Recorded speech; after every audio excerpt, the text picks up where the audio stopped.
Yes, everybody, what's going on? Welcome to the Perfect 10 weekend preview. My name is Howson, and today we are going to be talking about how Jose Mourinho can salvage Manchester United seasons. What's realistic expectations? Where are we in trouble? And what can Jose Mourinho realistically achieve with this team, depending obviously how long he stays? Because I've got to be honest with you, when I look at the season, where we are, what's been happening, I'm not sure that he survives till the end of the season. Now, if we look, obviously, bread and butter is the Premier League. We are already 9 points adrift from Manchester City, and we finished 19 points away from them last season, and we are a quarter of the way in. Going off that, they could finish 36 points above us, just going off where we currently are with them. Not good. We've conceded 16 goals. We're -1 in the goal difference column. 16 goals, for those interested, is about as bad as it gets in terms of goals conceded. Only Huddersfield, Fulham, Cardiff and Burnley have conceded more goals than us. And you're talking about pretty much relegation fodder in there. Burnley conceded a lot of goals early on while they were still figuring out what was going on with Europa League. Cardiff, definitely relegation fodder. Fulham's a little bit of a surprise. Everyone thought they'd do a little bit better, but leaking goals all over the place. And Huddersfield, who is definitely a lot of people's tip. Even Newcastle, despite the fact that they conceded 3 against us, have got a better goals against column than we have. They've only conceded 14 to our 16, and they've not won a fucking game. So I think when you look at this side compared to previous sides, and you look at the way they're being set up, we are a bit more attacking. The fans have asked for it, demanded it in times, and we are a bit more attacking under Jose than we have been in the previous 2 seasons. A detriment of that is quite clear that we are leaking more goals. We're not necessarily scoring more goals, we are leaking more goals. Now, we've scored 1 less than Liverpool, who their attack is not the best as it was last season. They scored 16, we've scored 15, but they've only conceded 3, and that is the difference. Liverpool have addressed their problems, and they actually scarily now look like they could be a genuine contender for the league this season. They're starting to grind out results as well as be able to put teams away when they need it. Still unbeaten in the league. Big old goal difference there, and yeah, Manchester City, as you'd expect, absolutely walking away with it at the moment. So can Jose Mourinho turn this around in the league? Well, you look at the next 3 league fixtures: Everton this weekend, Bournemouth the following week, and then Manchester City just before the international break on Remembrance Sunday. And you'd have to say there's no way United win 3 games. United might. I think what's probably likely is a win, a draw and a loss in that. Not necessarily in that order. I think we'll probably draw with Everton, realistically. I think we'll probably beat Bournemouth, and then I think we lose to City. And unfortunately, the loss to City is probably going to come on the back end of a loss to Juventus in the Champions League, and we'll get to the Champions League and domestic cups in a second. But from a Premier League only perspective, and you think this is Manchester United, we are currently 10th, 9 games played, 10th. It's a shocking start to the season. We've won 4 games, but that was a while ago that we won those games. And we're currently 1 win in 7 games, all competitions. It could quite easily get to 1 win in 10 games. I don't think it will. I think we'll probably pick up a win either this weekend or next against Bournemouth. But you could realistically see this United side slip. We're so inconsistent. And the 1 game we have won in that 7 was against a team that hasn't won a game yet in Newcastle. The writing is bad on the wall. We are so inconsistent, and as good as we was at Chelsea, we was 10 seconds away from a victory, and I don't want to take that away from the team or the manager. But we didn't get the victory. We was unable to see it over the line. Defensively, we are absolutely shocking. And while this does stack up for why Jose wanted a defender, yeah, I absolutely agree with his reasons for wanting a defender, and I understand why, and I agree with the reasons why. But you've still got to do better with the tools that are at his disposal. I think from a stylus play perspective, the forward 3 look like they just met in a pub car park before the game. They don't look like they've worked together on things with training. They don't have any sort of connection. There's no sort of fluidity between them. These are players that are playing in their preferred positions for the most part. Marcus Rashford's being tried on the right wing, but it's a position that he played a lot growing up as a kid, and he's right-footed. He can get to the byline and whip a crossing if need be. Doesn't look like that at the moment. He's not getting the ball in the right areas to do that. Lukaku has looked terrible. Really looks off the pace and looks like it's a drag and a grind for him to get through matches at the moment. And that's not the guy they signed. The guy we signed was a free-flowing scorer and scored 27 goals last season. You can't do that and be shit. Anthony Martial on the left-hand side, people fawning over himself because his goal record this season's been fantastic. I think he has to offer more to a team. I think he plays very selfishly. I think a lot of everything that he's doing is looking for individual glory and not looking to add to the team. And I think those three, there is a dysfunction amongst those three, and nobody's able to knit them together. Behind those, the midfield, still not quite finding it. And that's before you even start talking about Alexis Sanchez and whether that was a good decision in hindsight or not. There's just an absolute massive, massive set of problems, and as we've already kind of touched on, the defence at the moment isn't doing its job. Besides David De Gea, you could make a case for everyone, Luke Shaw aside, I guess, being replaced in this team. Everybody. And that's the issue that we have. The problem with that is that it's still good enough to be getting better results than it's currently getting. Are we the 10th best team in the country? Not for me. I think we're in with a shout of being second or third, realistically, with the squad that we've got in terms of what we achieve with that squad and everything else. If we got the sum of our parts out of our squad, we can come second, because I still think we make it very tough for the likes of Liverpool to beat us. I think City is probably a bridge too far for us at the moment, but as we've proved recently, and tactically, it seems that Jose does have Jurgen Klopp's number somewhat. So I do think that second is an achievable thing for United if everyone is firing on all cylinders. We're not. So at the moment, I think fourth place is the best that Manchester United could hope for, should strive for, because we are nowhere near Chelsea, despite arguably should have had enough in us to win the game at weekend and was unfortunate to come away with a draw. I still think that Chelsea side is a lot better than us, and over the course of the season will prove that. That Liverpool side is currently playing unbeaten in the league. Conceded only 3 goals, scored 16. They are looking like they're capable of grinding results out, and I don't think we are. So I don't think we're going to finish above those. And as I said earlier, Manchester City just we can't even talk about them at the moment because we're not on the same planet as them. Arsenal putting a right run together and actually look like they're starting to get what Emery's about. You can't say that you would confidently beat Arsenal.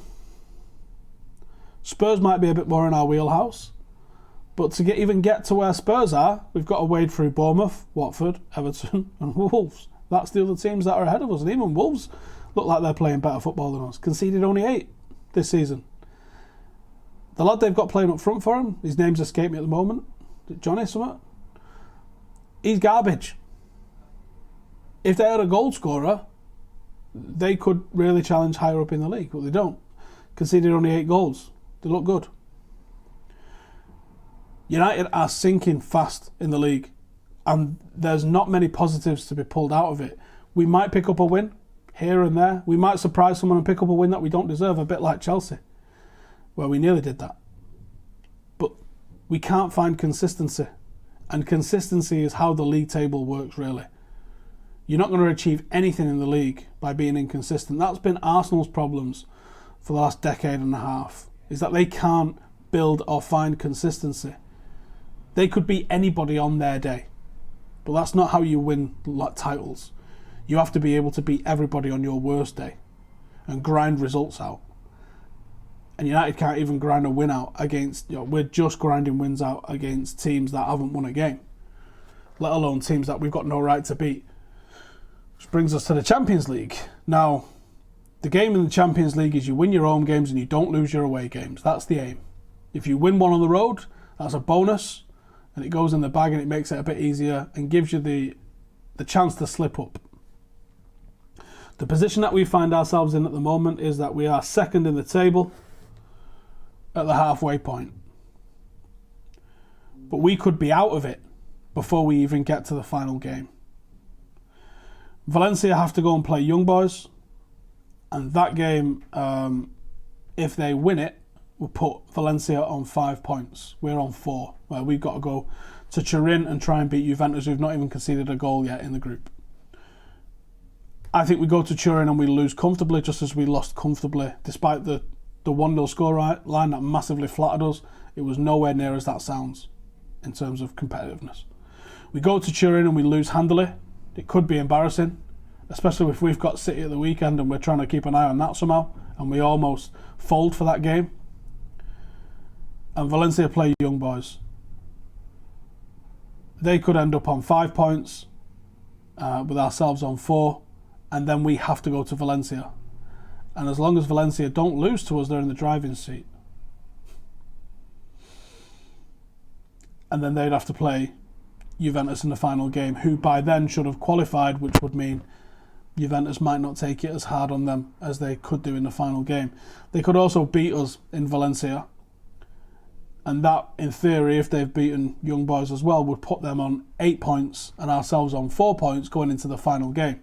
You don't need to be a page 3 girl to work out that that doesn't add up, that we are not getting through if we lose to them and we lose to Juventus as well. And that would be the Champions League over for us. Come third, we could end up in Europa League, and I think that's the worst possible outcome from this. But looking how bad Young Boys are, I don't think that we're going to get overtaken by them either. So the 2 main competitions are looking pretty bleak. Unless we can shock the world and get a victory in Turin, which I don't think is going to happen. I think it is more likely that we could overturn Valencia, but that's what you're banking on. And I'm sure that even if we did that, we could still mess it up at home, and you can't bank on the 3 points against Young Boys in the final game.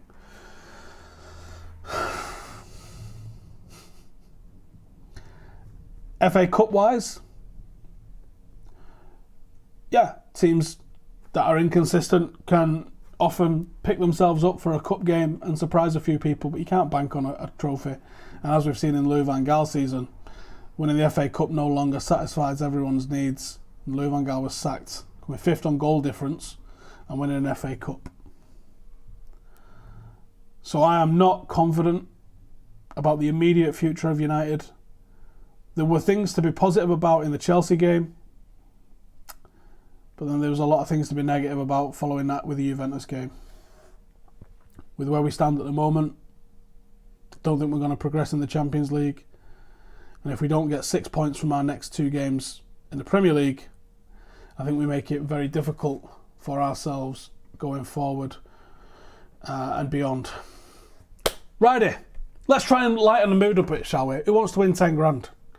As always, these Thursday videos are sponsored by the guys at The Sportsman and by Perfect 10, and you can get 10 grand. We saw someone, not last week, just gone, the week before, actually predict all 10 results and correctly guess the number of goals, because there was actually 4 people that managed to get it, but the guy won on the tie break and won £10,000. That's not a bad little Brucey bonus, is it, for a Saturday night out?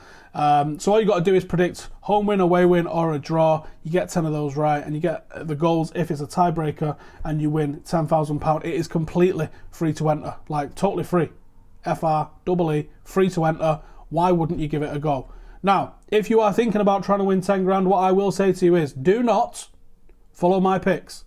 Because last week, after a pretty good run, I might add, I'm 23rd in my league, and I've got a little league, and you guys can come and join it, because actually, after this weekend, whoever is top of my league, I'll be giving a shirt away. If there's a tiebreaker, I'll just pick one of you. But whoever is top of my league this weekend is going to be winning a United shirt of your choice, home, away, or the third kit. It's up to you. I'll get in contact with you on Monday. So, coming into my league, because every single month that these guys are going to be supporting me, I'm going to be giving away a shirt. It's as simple as that. So if you'd like to get in the mix, the link is in the description below. Is how I think it's going to go down with this weekend, so you guys can have a quick look. So the first ones that we've got to talk about today, we have got Brighton versus Wolves. So as I said last week, I only got one of my predictions right, and that was Derby. I got Cardiff and Fulham wrong. I keep going with Newcastle right, because I believe at some point they're going to get a win. I'm just wrong every week. QPR always in there. No. I got Derby to beat Sheffield United, and that was the only one. So here's what we're going to go with this time around. So Brighton against Wolves. Now this is 2 pretty close teams that I think is going to be really difficult to separate. I went against Brighton last week, and I'm going to do it again. I'm going to say Wolves are going to take this one. We have got Fulham versus Bournemouth. Now, Fulham let me down last week. I think they're going to do something naturally this time around. Let's go with Fulham, because I think they're a good side in there, and I can't see them sliding forever. Newcastle versus Southampton. Southampton at home, this could be a time when Newcastle are able to finally start getting some results.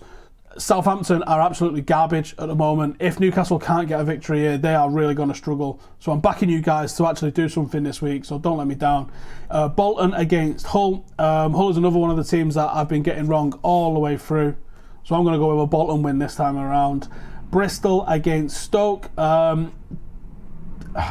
Basically mid-table sort of area. I can't see much in between them, so I'm going to go with a draw. Norwich against Brentford. I said Norwich would draw last week, and obviously they didn't, so I'm going to go with a Norwich win. Norwich always seems to be in this, and they always seem to screw me as well, so how about kicking it up, Canaries? We got Coventry against Doncaster. There's only 1 point difference between them in League One, so I reckon there's a draw on the cards here with this one. Fleetwood against Blackpool, a little bit of a local derby. You've got to go with a home team when that's the case, so I'm going with Fleetwood. Oxford against Shrewsbury. Again, they always do this, don't they? Similar league positions. I'm just going to go with Oxford on this one. And then Charlton visit Rochdale. This one's a bit of a tight one. Do I go with an away win on that one? I think so. And for goals, I'm going to say 29 goals. It'll be the total for all games. You guys come and let me know. Screenshot yours as well and see if you get them right. And like I said, you can win a United shirt, completely free to enter, just for topping the league this week. And then we'll have another one going around for next month as well. So thank you guys for watching us this week. Go and check out the Sportsman. Link is in the description and see if you guys can win 10 grand. And if you do, you're getting a beers in. See you in a bit.